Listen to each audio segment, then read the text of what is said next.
Honestly, I feel like I'm the right guy at this right point in time just to build positive relationships with our community, build positive relationships with our 14 schools, and just work with our school board to just continue doing some positive things here in Anderson 1. So I grew up in Lexington, South Carolina, right outside of Columbia. I graduated from Lexington High School and then came to the upstate when I attended Clemson University. I was a young life leader at Pendleton High School. Started doing some math tutoring there. Took an education elective class with a friend of mine and was assigned to drive out to Wren High School doing some math tutoring, and ended up changing my major to be a math teacher. And that's how I got in Anderson 1. I actually ended up student teaching at Wren High School, and then that kind of got my foot in the door. So there wasn't anything available in Anderson 1. I ended up teaching in Greenville County at Tanglewood Middle School my first year teaching. Loved it. I actually still have some relationships with a couple of students that were in my first class 20-something years ago. Then after my first year teaching, Mr. Beneker, who was the principal at Wren at the time, let me know there was a math opening, and was blessed to get a job teaching math at Wren High School. And then I taught there for 5 years, so I was 6 years a math teacher. And while I was at Wren, I was also over student government. Also coached tennis for a couple years, and I coached basketball with Fran Campbell. I was his JV coach for a couple years, and at that time we were in 4A with some bigger schools, and we actually had a C team, a 9th grade team that I helped coach. And then as I got into doing some things with student government, the district was had a partnership with Clemson at the time. I was able to get my master's through Clemson with a cohort we were doing here in Anderson 1. And Mr. Beneker and one of our assistant principals at the time, Mr. Coyne, just encouraged me to take that opportunity and see how it would fit. And then as I was involved with student government, being in charge of some of the bigger things we would do at Wren High School at that time, organizing different events, partnering with the community, getting to know people, coaching, and just I really just had an affinity for leading people and building relationships with folks. Then as I had a couple of student teachers, helping them grow, mentoring them was something I enjoyed. And then as I transitioned into the role of assistant principal, I just really felt like it was a good fit for me in that role of school leadership. As a dad, I've seen that where, the fun, the connection my kids have with their school because of their involvement in athletics, because of their involvement in the arts, because of their involvement in extracurricular activities, they're more invested in the things they're doing in the classrooms, and helps them want to achieve better. And you see that all across our district, and also you see that with partnerships students have with the Career Center. You just find that thing where you can help students find their niche, and you just see them thrive. In Anderson 1, we're one of the lowest funded districts in the state, and so we got to get creative, and we got to know who we can ask for help with.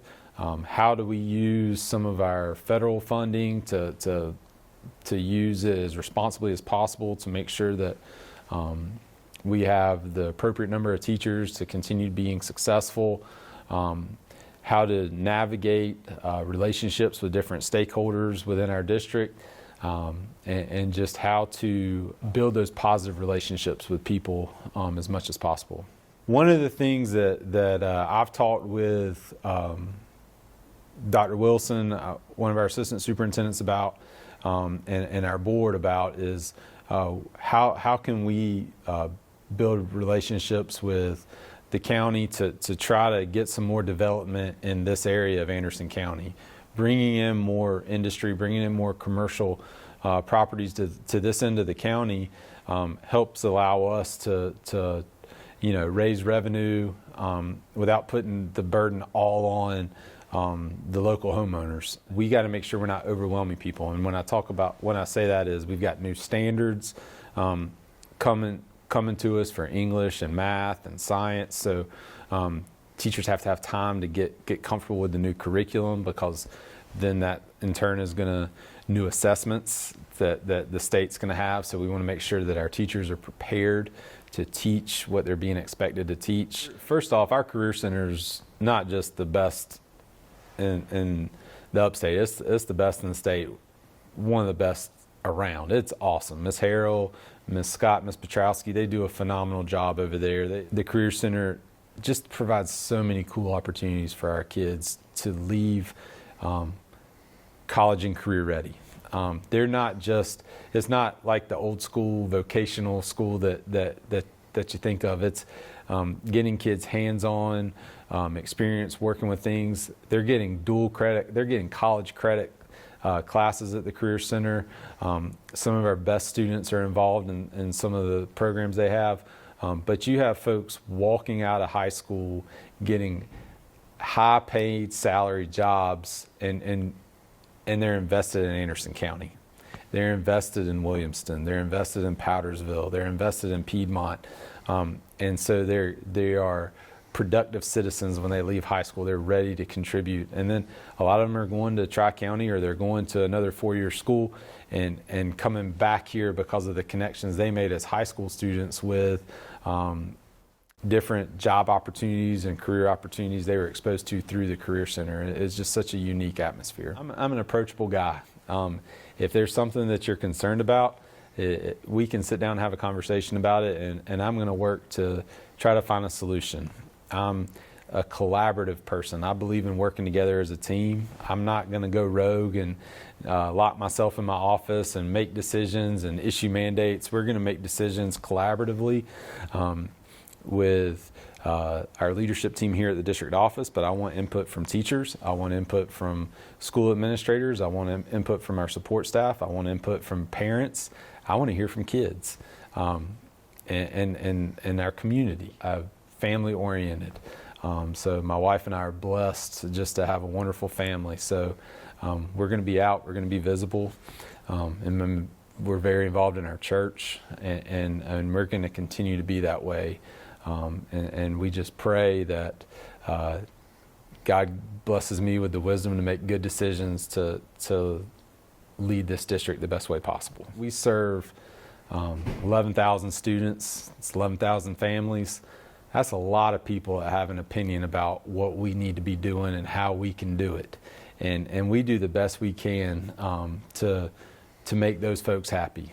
And when you look at our test scores and you look at the environments you see in our 14 schools, I think we're doing a pretty good job. And my goal as superintendent is I don't want to mess that up. I just want to continue building on that momentum. And you see on the logo behind us, the tradition of excellence. That's what we're striving to do. We're striving to be as excellent as we can every day.